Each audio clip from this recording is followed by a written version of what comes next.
so many emotions and went out there and just play basketball. Oh, Doncic locked in from the opening tip. He's giving it to him from every spot on the floor.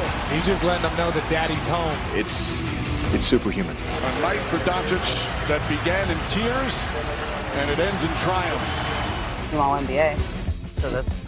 All right, Luka's first game back in Dallas was unforgettable, but that wasn't his only wow moment in his first Lakers season. Let's relive some of the best with a little top of the top, starting back on February 10th.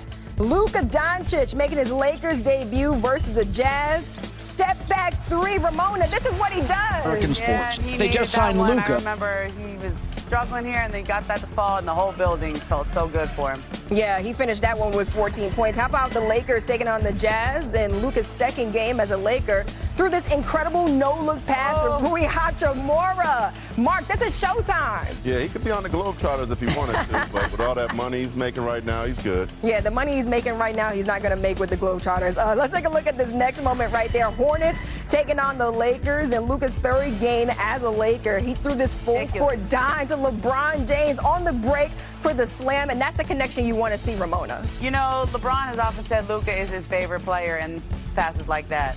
Yeah, 14 points and 8 assists in that matchup for Luka. And how about the Lakers taking on the Rockets? Luka dribbles and breaks Alfred Şengün's ankles. Oh, my goodness. Someone call the cops, Mark. That one. Man. Ooh.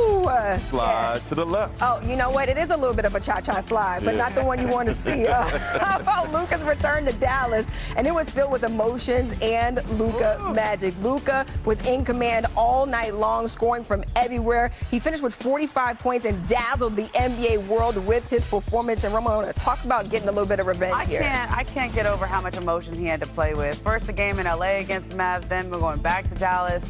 I mean, this man, he looked shell-shocked to me all year long, and good for him for having a great game in that game back to Dallas. And you can see it right there. Laker Nation was fired up on social media once Luka officially put pen to paper over the weekend. This is just a taste of what your timeline probably looked like when you logged on Saturday. And I know the first thing that I did when the news broke was check with our front office insider, Bobby Marks, on social media to see the ins and outs of this contract. So, Bobby, how did the Lakers maybe build from this point on with this Luka extension? I mean, I go back to that press conference on Saturday, certainly when Rob Pelinka addressed all the moves they've made. And the one thing that stood out is that they are not content, right? They're happy as far as what they had, but there's still work to do. And I think there's still a checklist here. So for me, it's the four things certainly to keep an eye on when this season gets going. The first is pre-free agency, I call it. Should they get a jump start on next offseason? Remember, there's 3 players on expiring contracts: Rui Hachimura, Maxi Kleber, Gabe Vincent, $40 million in expiring contracts. Can they parlay that into a player that can help now and also next year? The second, do the picks have value? They have a 2031 or 2032 first-round pick. They have pick swaps in 5 years. They'll only have 1 second-round pick. We saw them as certainly aggressive in that failed Mark Williams trade last February. The third thing, is cap space a priority? The Lakers are in the driver's seat next offseason, projected $50 million in cap space next in 2027. $100 million. That is when Giannis and Nikola Jokic could become free agents. But remember, we've seen potential free agents not become free agents with extensions. We just saw De'Aaron Fox come off the board. And then the fourth thing is the most important. How does LeBron and what does his future play into the role moving forward? On the last year of his contract, we know definitely he will be an unrestricted free agent this offseason. So it feels like the Lakers still have a lot of work to do this offseason and going into next season. But Bobby Marks, the checklist is good. Thanks so much for the insight right there. And you aren't the only one who has questions about LeBron's future. Here's David Meneman asking Rob Pelinka about that very topic at the presser. Do you anticipate LeBron finishing his career with the Lakers? Yeah, so all the interactions we've had with LeBron and his camp, Rich in particular, have been positive and supportive. So very professional, and Rich has been great. The dialogue with him has been open and constant. So that to answer that question, and then in terms of LeBron's career, I think the number one thing we have to do there is respect he and his family's decision in terms of how long he's going to play. I think that's first and foremost. And we want to respect his ability to come up with his timetable on that. I think that's really important. But if he had a chance to retire a Laker, that would be great.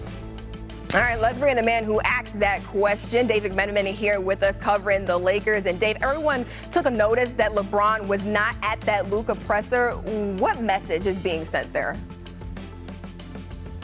Well, I mean, I can report, according to several sources, that LeBron on Saturday morning, after Luka Doncic inked his contract extension officially, and before he went and greeted us reporters and actually took a photo with a bunch of his teammates, LeBron James FaceTimed Luka to congratulate him on the deal. And certainly, as Ramona alluded to, LeBron has done so much to support Luka in welcoming him to LA since the trade in early February. He spoke about his willingness to play off ball. Obviously, that first game that Luka played at Crypto.com Arena, LeBron James was not the last Laker introduced in the starting lineup. That honor went to Luka as a show of a come on in. This is your team too.